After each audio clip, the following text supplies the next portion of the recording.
2, 1, make some noise!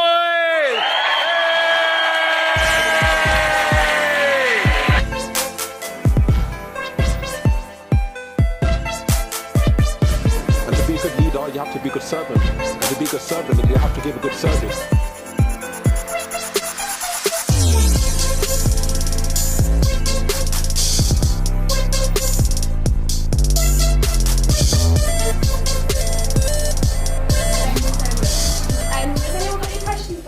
About anything you spoke about today or just anything in general?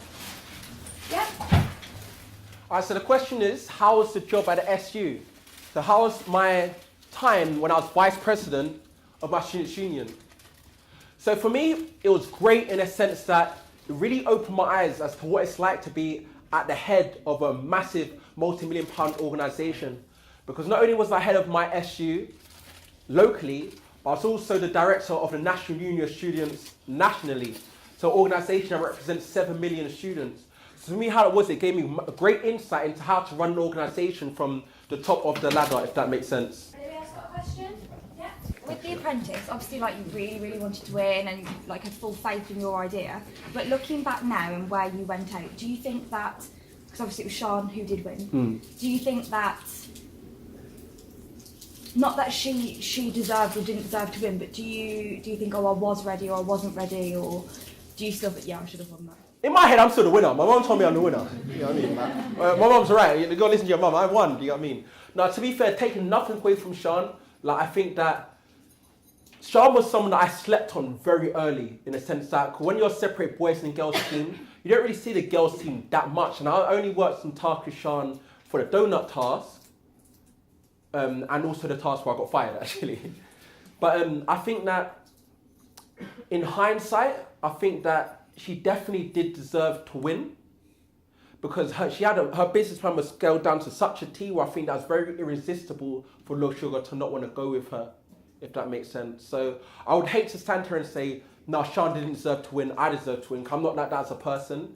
I think that I'm a big fan of like the law of nature. This was just all of my time. So I applaud Sean for what she's done, and unfortunately, just wasn't for me, unfortunately. Yeah. Was it annoying that when you get fired, you can't say anything then, that's it, that's the final decision? Was it annoying that you can't sort of fight in your corner? Yeah, man, you know what it is, are you a fighter as well? Like for me, it's like, did anyone watch The Celebrity Apprentice last week? Like when Omid got fired, it's celebrity, so it's just joke. Lord Sugar said to Omid, you're fired. And he goes, no, you're fired. He said, no, you're fired. I want to, do you know what I mean? But it's like, at the end of the day, you got to respect Lord Sugar's decision. For me, I guess for me as a person, I'm not a beg friend, do you know what I mean? It's like, even growing up in South, yo, if you don't want to be my friend, cool, forget, like, I'm cool, do you know what I mean? It's like, I don't want to be here to beg you to be my partner. If you don't want to be with me, cool, do you know what I mean? So, on one hand, yes, I wish I could have fought back, but at the end of the day, if you don't want to be my business partner, that's cool, man. There's someone out there who does want to be, so it is what it is, really. Yeah. So since you think that's quite like helped you a lot being on The Apprentice, just being part of the whole process, do you think that's really helped you? Yeah, I'll say definitely, because the way I see it, it's like, you know, when you go primary school, the next stage of your career is secondary school. The next stage of your career is college. So for me, I felt that this was a natural progression that I needed in my life. Even though you didn't win, you gained lots. Yeah, I definitely, 100%. I mean, I remember a specific example, it was around December. I must have been in the Addison, you know Addison Lee? Yeah. Okay. Oh, obviously they're tuning in, paying Tinkle Madison, innit? But, so I must have been in the Addison Lee and I was taking a call with someone who wanted, what did he want to do for me? It's something like they wanted to get a sponsorship deal for me, or they wanted to do something business-wise for me. And as I'm taking this call with this person, the way and the language that I was speaking in was stuff that I learned from The Apprentice. So I'm talking in the back of my head, I'm like, oh my God, like 6 months ago, I wouldn't have been talking like this. But it's only because of the show that I learned these kind of things. Because one thing I did when I got fired is that, of course, I'm bugged, you know, I'm pissed, you know what I mean? But I always like to try to take every L, it's not a loss, turn it into a lesson. So one thing I did is that I wrote down every single candidate and qualities I admired in each of them and things that I learned from each of them. And so some of the qualities I admired in other people, I now start to apply in my life. Because that's all you got to do at the end of the day. Take what is from other people and apply it to your own life. So now when I'm handling certain business transactions, for example, I say it has definitely helped me 100%. And also, I guess now all of you don't know who I am. 6 months ago, I was just Coyote on the poster. Well, not even that, you probably wouldn't care. But I guess it just helped my exposure, you know, because at the end of the day, I've been doing what I've been doing now for years. But just now that y'all know about me, so it has helped me in exposure in that sense. So again, I'm blessed. The fact that I don't know how many number of you are here today. The fact that you've all come to see me, hear me speak, that's something I'll always be thankful for. You know, you've taken time out of your Monday evening to come to see me. And that's something I'll never ever take for granted. So that's what it is, things like that on the show, which I'm forever grateful for. Yes, my man. And he's my man as well, you know, like that. Can you happily say you did your best on it? Like, do you regret not doing something, or do you regret doing something? I think it's always easy in retrospect to say, I wish I could have done this, I wish I could have done that. But honestly, I tried my best, man. Like, I would have hated to come off the show and said to myself, oh man, I could have done better. Like, I gave him, like, if you lot saw me, I tried my best, you know what I mean? Of course it's hard, there's things that you're outside your comfort zone doing. Every person, every candidate felt like that. Even Sean, you know, Sean cried at some pits. You know what I mean? It's not easy for anyone. So I'm definitely able to hand on heart say, you know what? I didn't win the apprentice, but you know what? I tried my best, man. Like, that's something you can never take away from me. I gave my absolute all. You know, effort, like, you can't knock effort. If you gave your 100% effort, no one can ever take that away from you, ever. And on that show, from week one, I put myself forward as PM. Week one, come on, man. I gave it 100% from the jump. Other people, their strategies might have been maybe to creep up slowly. No, I was all in from the jump. From the jump. That's just me as a person. I'm 100% effort. Yep. I was just going to ask, after you got fired, what was your coping mechanism to try and get yourself back on? You know, you said it affected you. Say again? Your rap song. Oh yeah, I spat bars in it in the hood. I got fired in the hood. That for me, it hit me hard. I think in my career, from you know, I'm talking my career from graduating to now, over that 5.5 years in business. That was the hardest I've been hit. It's been the hardest. So it was not easy. And the reason it was so hard is because usually in life, when you take an L, you're taking an L privately. Do you know what I mean? On The Apprentice, that's 60 million. That's the whole nation. You're taking your L publicly. So it's not easy. Do you know what I mean? You're taking a public L. That's why I'm so sympathetic to Britney Spears in 2007 when she went off the rails. She took a public, Britney, babe, I relate. Do you know what I mean? There's an ambulance out there, I relate. Do you know what I mean? Because it was not easy because I was taking a public L. But for me, it's life. Like I said to you, it's just a natural progression in life. If you went back to primary school right now, you would say, well, primary school is easy because you've outgrown that. It's just like I think it's the hermit crab. The hermit crab stays in its shell till it outgrows it and has to go and get a new one. So for me, it was just a natural progression for me for the next step. So it was not easy, but it's the lessons I needed from life. You know, thank you, life, for testing me how it did test me, because I believe that once you pass that level, I can never beat you again. You know, like when you're playing a game, right? You pass level 2, you pass level 3. If you go back to level 2, you're laughing at that. You get what I mean? So it's like some of the problems you might look back on life and think, oh, why did I still complain about that when I was 16? Or you know, when you were in your teenagers, why did I really care? Do you know what I mean? Because you've outgrown that. So for me, I've now outgrown the things which kind of caught me back. So now I'm ready for the next level. I see life as a game, man. So you got to be always trying to, not tune by Sierra, level up, level up, level up, level up. You always got to be able to level up, man. Always, always, always level up. As a business owner yourself, what would you say the main values that someone who's starting themselves would be? So the question is, what are the main values you need to start up? Yeah. Okay. One of the main things I think that you need to have to start a business is that you need that perseverance. I think that's the biggest thing, is that perseverance or resilience, however you want to word it, resilience, perseverance, same kind of thing. Because I'm assuming that you're going into business because I'm making an assumption that you already have the technical skill, you already know the industry. I'm assuming you already know that stuff because you're going into that industry already. So I'm not going to say to you, the biggest skill to learn in business is to be good in that industry. I'm assuming you already know that. So outside of that is the perseverance and the resilience. Because I know that when I started events, I had a lot of people against me because a lot of people didn't like the fact that I left from becoming vice president of the Students' Union to now going over to the dark side and running events for students. A lot of people did not like, Elliot, I know you can relate. I know you guys don't like promoters, do you? Do you know what I mean? Students' unions don't really like nightclub promoters. So for me, I got a lot of hate, unnecessary hate. You know, that's when I ended up starting doing spoken word. I did a tune called No Matter What You Do, Not Everybody's Going to Like You. You know, so I think having a perseverance, because sometimes you think you might realize that you're doing the right thing, but it's hard to keep going when you get so much hate, man. It's not easy. Even on The Apprentice, man, you know, you get the tweets, like some guy told me to suck your mum. I was like, yo, if you're that bad, I'll turn on my location. You can buck me if you want. Do you get what I mean? Like, it's not easy receiving that hate or whatever. It's like, you know, I'm from South, do you know what I mean? These guys will be atting me. I'm like, yo, do not bring it to me, please. Please don't let my South London come out. Please. They see me on Apprentice, oh, he's from Cheshire. No, bruv, do you know what I mean? Like, no. I'm from Catford, Blueborough, do you know what I mean? So yeah, so it's having that, so it's having that resilience, it's having that perseverance to when the times do get hard. That's what I wanted to say, man. Yeah. Do you feel like your degree applies to what you do now? And if you could go back, would you do a different one? And that's the question she was going to ask me before, and I said, no, save it to the end. So the question was, do I feel like my degree helps me for what I do now? So I did my degree in psychology, and I think 100% it has helped me where I am now. Because maybe not directly because I don't practice as a psychologist, or I don't practice as a sports psychologist, what I specialized in, but the skills I learned on my degree are 100% transferable. Because for me, I know not everyone does, but I loved uni and I loved my degree. And some of the things you learn in psychology, you know, to do with the mind and to do with how people behave, how people interact, it's almost a no-brainer that is going to help you in life. You know, the studies you learn about the different... I'm reading a book right now called The Psychology of Persuasion by Robert Cialdini. And it's looking at why do people comply to others' orders.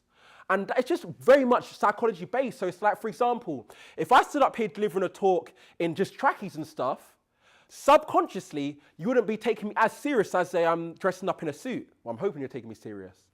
Do you know what I mean? So little things like that do help, and that all has psychological roots. So 100%, and also because of the fact that I'm published. You know, I'm published in the field of motivation and self-beliefs. Again, that came from my degree. So for me standing here as I don't really like the term motivational speaker anymore. I don't really like it anymore. I prefer to say I'm a professional speaker. But I studied motivation and self-belief, and I got published for it. So I studied this. You get what I mean? I studied this, so it 100% helped me, definitely. Anybody else got a question? Yeah. What's the best business advice you've been given? Ooh, okay. I think the best business advice that I've been given is to, yes, you can listen to everybody's opinions, but be careful whose advice you take. Let me say that again. So you can listen to everybody's opinions on what you should do, but be careful on whose advice you actually take and apply. Because, not to be crude, but they say opinions are like arseholes because everybody has one. But just because someone gives an opinion, that's just their opinion. That's their opinion. It might not be right for your life. So I'll be a fool, no disrespect to yourself, to listen to all of your opinions and apply it to my life. No, I can listen to everybody's opinions, but whoever's advice I take, I've got to make sure it's right for me. So the reason that's the best bit of business advice for me is because certain times throughout my business career, I would be listening to everyone's opinions and trying to take everyone's opinions, only to take their opinions on board to realize that, you know what, that's not actually right for me. Because at the end of the day, even myself, everything I've spoken about today, take it with a pinch of salt. Don't think that anything I've taken to you today is gospel. This has just been my truth. All of your lives are unique to you. No one knows your life like you do. So who's to say what is best for you? Was that a nice soundbite, innit? Like, I felt that, you know, I felt that. Like, I kind of got into that one myself, man. Sorry, man. Has anyone else got a question at all? Yeah. What did you do with the business plan that you took to The Apprentice? Did you like give up on that, or were you pursuing it another time? For me, you know, I got PTSD with that, man. Like, I'm so like, I'm in recovery, man. I don't even want to look at that for now, man. For me, it's like, it's not necessarily I want to do, I need significant investment. And for me, my head's not there right now. I mean, Apprentice just finished, and it's like, right at the minute, I'm doing my speaking. Yes, I can go into another industry for now, but number one, I'd need significant investment. And number two, my heart's not exactly there right now. So maybe going back to the question, do I think Sean should have won over me? Maybe right, because her heart in her bikinis is clearly in it a lot deeper than my business idea at the time, because I'm suffering from PTSD, man. I wanted to win. So yeah, man, that's the answer for that one. Yeah. What was the business plan? So business plan for me is I wanted to go into technology and into tech space and the app space. And it's not something that I'm a specialist in myself. I want to partner up with someone like Lord Sugar and use his black book to help me. So maybe one day, man, I'll get into apps again. Cause I looked at it this way, like, look, technology is where it's going, right? And I thought the app game would have been a great space to go into. So, but it's not for me right now, definitely not. Yeah. Do you think Camilla with her milk business, she's like booming on social media and Sean sort of like in the background a little bit. Do you think she's almost benefited a little bit more than Sean has with regard, even though she came second? Do you think she's actually benefited more? So the question is, Sean won with her bikini line and Camilla came runner-up with her nut milk. And everyone always chuckles, nut milk. Now, the question is that even though Camilla came runner-up, it appears on social media that she's doing better than Sean, who's doing her bikini line. Now, take away that factor aside. Take away both of them. Firstly, just because someone's loud on social media, it does not mean they're killing it. For me personally, if you see me quiet on social media, it's one of two things. It's either I've got nothing to talk about, which is a possibility, or I'm so busy, I have not got time to post. You know how much videos Cameron done? I've got so much to post, you know what I mean? It's like, I haven't got time to do it. Do you know what I mean? So just because someone's loud on social media doesn't mean they're really active, and just because someone's quiet on social media doesn't mean they're not cracking on. So that's something you need to look at objectively. Now, going back to specific individuals, Sean and Camilla, do I think Camilla's benefited from the show? 100%. She got a fantastic deal with Holland & Barrett, getting her nut milk in Holland & Barrett. Sick. Now, I don't know the numbers. You know, I don't know I don't know the statistics, as Michael Dapper would say. But the fact that she got into Holland & Barrett, that's big. She only started a business a year ago. Do you know what I mean? That's it. I've been in the field for almost 6 years. Do you know what I mean? So the fact that she's done that in 1 year, that's sick for her. And she's, 22? You know what I mean? So she's definitely benefited. Not to say that Sean is. I don't know. I mean, to be fair, Camilla's brand appeals a lot more to me than bikinis. You know, I'm sorry, right? I will rock a mankini to Dubai. Don't get it twisted. But so I don't know exactly how well Sean's doing, but yes, Camilla's definitely benefited from The Apprentice. And she's got a new product coming out next month, actually. And it's funny. In fact, let me pop the slide real quick because we had a night out. The battery. No, there we go. Yeah. So we had a night out in Essex, right, to the Sugar Hut a few weeks ago. And it's ironic, isn't it? Sugar Hut, Lord Sugar. And where's Camilla? Where is she? Oh, there she is. And obviously, we're mad wave, innit? Like, I was mash up. You know what I mean? And the next day, when we woke up in a hotel, Camilla goes to me, "Oh my God, Coyote, I gave it away, didn't I? I said, "Well, what do you mean?" She said, "Well, I'm about to launch a brand new product. And I told you what it was last night." I'm like, "Yo, Camilla, I can't remember F all from last night." Like, so it's like, yo, like, then she was like, "Oh my God, I'm so grateful." So yeah, so she gave away to me, but I can't remember that she's got a new product coming out. So yeah, so it appears that she's doing well, but I can't remember the product. I wish I remembered, but I don't know where I was that night, man. But so no, I can't remember, man. So that was a gang, man. So we went out a few weeks ago. Cool. Any more questions at all? Yeah. Now, how you talk about getting PTSD? Oh yeah. Have you ever had nightmares from it? No, but I had nightmares from my condom with me though. Yeah, like I couldn't sleep after that, honestly, man. No, I definitely had nightmares from condom with The Apprentice. That wasn't nightmares. That was just daymares. Do you know what I mean? I was just angry in the daytime, like, you know, F nighttime. Like, I got daymares, man. So no, I never had.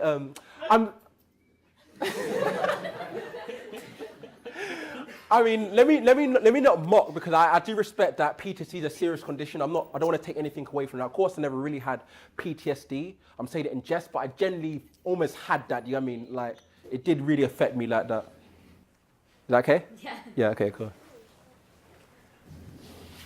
Yeah. There was one episode, I can't remember which one it was, where somebody got a pitch that you wanted. I can't remember who was the team leader either, but I just clearly remember you going, "Why the hell am I not pitching? Because this is literally my job. I'm a professional speaker." And I just wondered, like, were you actually like seriously pissed off with that?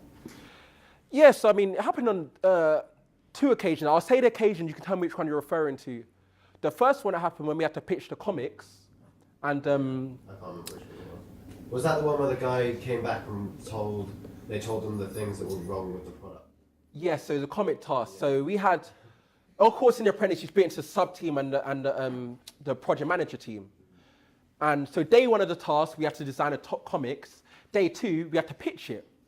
Now, one team was pitching to the massive retailer, W.H. Smith, and they were basically the pitching team, and the other team we were doing other stuff, and with one little pitch. Now, I was initially on this team over here to the pitching to the W.H. Smith, the massive retailer. However, the project manager said, no, Kyrie, I want to move you to the non-pitching team. I'm like, yo, are you for real? Like you said, this is our most professional speaker. So he'd moved me over to this side. So the question was I pissed about it? Yeah, initially, but not really. 'Cause I know that if he didn't win, that'll be his fault. Not really, but yeah, I wasn't, again, like, for me, I would say in an argument or in a confrontation, it's the person who gets angry first loses. Do you know what I mean? So always try to stay level-headed as much as possible. So yeah, it did kind of bother me. That's why I pulled him up. I was like, yo, are you sure? I did pull him up on it. Because if it came back to me, Lord Trigger would be like, well, Kylie, why don't you stand your corner? So I always did want to stand my corner. But yeah, I was pissed at the time. But I mean, and we lost the task as well. So I mean, it is what it is though, man. It is what it is. If people, again, there's tactics, man. People obviously want to try and make themselves look good. People want to try and put other people down or whatever. But for me, during the show, my game plan was never to look good at the belittlement of other people. Do you know what I mean? That's one thing I really, like, people say, I'm surprised no one's asked this yet, but one question I get a lot is, what did I struggle with on the show? And one of the hardest things was, you know, that, I know it's a competition, right? But for me, I didn't want to win at the expense of other people. I just wanted to win by being good at what I do. That means I didn't want to put people down to make me look good. I just want to look good anyway. Do you know what I mean? So when people are trying to do the belittling stuff, like that kind of did get to me because that's not my game. My game plan is just to be shower anyway, not at the expense of anyone else. So yeah, so I wasn't that pissed really, yeah. Any more questions? Although like you specialise in like motivational speaking, what like motivates you and like what's like your ambition for the future? So I think what motivates me is that, like I always say, I think I'm just high on life. Do you know what I mean? I can't remember the exact percentage of oxygen in the air. I think it's like 21% or whatever it is. I think they need to knock that down to maybe 10% for me because I'm getting high on the oxygen. For me, I'm just pumped. Do you get what I mean? But that's not to say that I don't have times when I'm not motivated. I think anyone who says that they're motivated 365 days a year, I think they're lying. I think we all have our ups and downs. But what motivates me, I think one of my biggest motivations is like, yo, I'm trying to be a millionaire by 30. That's one of my goals, man. I'm trying to be a millionaire by 30. That's what I want. Do you know what I mean? So just trying to work towards that. You know before with the whole triangle thing? Yeah. The houses bit. I was wondering, how did you get into HMOs? So the way I did it is that I realized from my events that I had a massive sort of database of students and young people. Now, a lot of them needed houses. So what you need to remember in business, if you have a list, whether it's an email list or a following on social media, is that what else can you do, how else can you offer or how else can you serve your list or your following or your database? So I knew that, right, my list, or if you look at email marketing, they call it a list, your list of emails, whatever. My list or my database, my social media contacts, they needed somewhere to stay. Cool. Landlords over here, they have the houses which are empty. They need to put people in them. Aha! If I could be the bridge, I used to go to landlords like, look, how many houses you got? I said, listen, I will fill all of your houses by next year if you agree this deal. Students go out and then I can advertise, look, I've got all these houses, where do you want to stay? That's it. I think it's a lot more fancier than it sounds, to be honest. You have your list, have your database. Landlord, you need to fill your properties. Cool, I'll guarantee you, let's just say, I don't know, £1,000 rent a month, guaranteed every month, if you can give me this in exchange, and I'll fill your houses. Landlords, cool, great, that's what they want. The first partnership I did, it was a guy in Thailand. You know, he lives in Thailand, houses are in the UK, it's long for him to back and forth. So I said, listen, I live in the UK, all you have to worry, I'll just send you your money every term, every week, every month, whatever, and I'll manage it all. He's happy with that, he's in Thailand, just getting his money. I'm happy with that, I just got a new business. That's all it was really. I don't think I'm a genius, you know what I mean? I just think it's just middleman. So that most things are middleman. Tesco's, they're a middleman. They get the products from all the suppliers or whatever. They hold it in their store. as a middleman, we as consumers come in and buy. They're just holding it in the middle. That's it. Cool, thanks. Yeah, final question. I was just going to say, so you said aim of the game, millionaire by 30. Yeah. So is money your prime motivator, or does success for you look like a room full of students knowing who you are, or is money, is that what it's about? Not necessarily. I mean, I guess this is where I've got to sound zen, right? But I mean, to be honest, I don't think there's anything wrong with having a monetary goal amongst others, because I mean, having financial freedom just gives you more choice, and that's what I want at the end of the day. Yes, it's great being known, but I don't have ego. Do you know what I mean? I don't care if. Yes, I'm grateful I can go down the street and people know who I am. But I don't have to have an ego for that. That's just, you know, there used to be a question, do you rather be rich or famous? I'd rather be rich than famous. You know what I mean? I don't necessarily have an ego. I'm confident in my own abilities anyway. So the reason I say one of my goals is to have, be a millionaire by 30, because goals are easily achievable when they're measured, when there's something specific to attain for. Otherwise, if I was to go to fame, like what do I want to say? I want to have 1 million people know who I am by 30. You get what I mean? It's cool. You get what I mean? That's cool if it does happen. If not, cool. So for me, I'd rather have, it's not always been like that. When I was a bit younger, I used to say, I want to get the cars and stuff like that. For me, I'd just rather have a financial figure as a goal I'm aiming for. Because unfortunately, or fortunately, we live in a capitalistic society. We're not a communist society. So I think that having a goal, financial goal, which I'm aiming for, and then give me the freedom to do the things I want to do. Whether it's the charitable stuff, if you want to be zen, or whatever it is, or whether it's to help the people you really care about. So that's the reason I say millionaire by 30. I just think it sounds cool as well, millionaire by 30. Because even if I come up short and get 500,000 by 30, that's all right, right? You know what I mean? So I've got to start somewhere there, and even if I come up short, it's still cool. Can we all give Cody a round of applause? Thank you.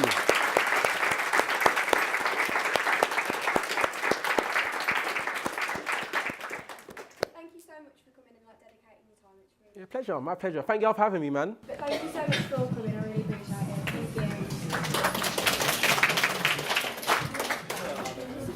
Thank you. Cool.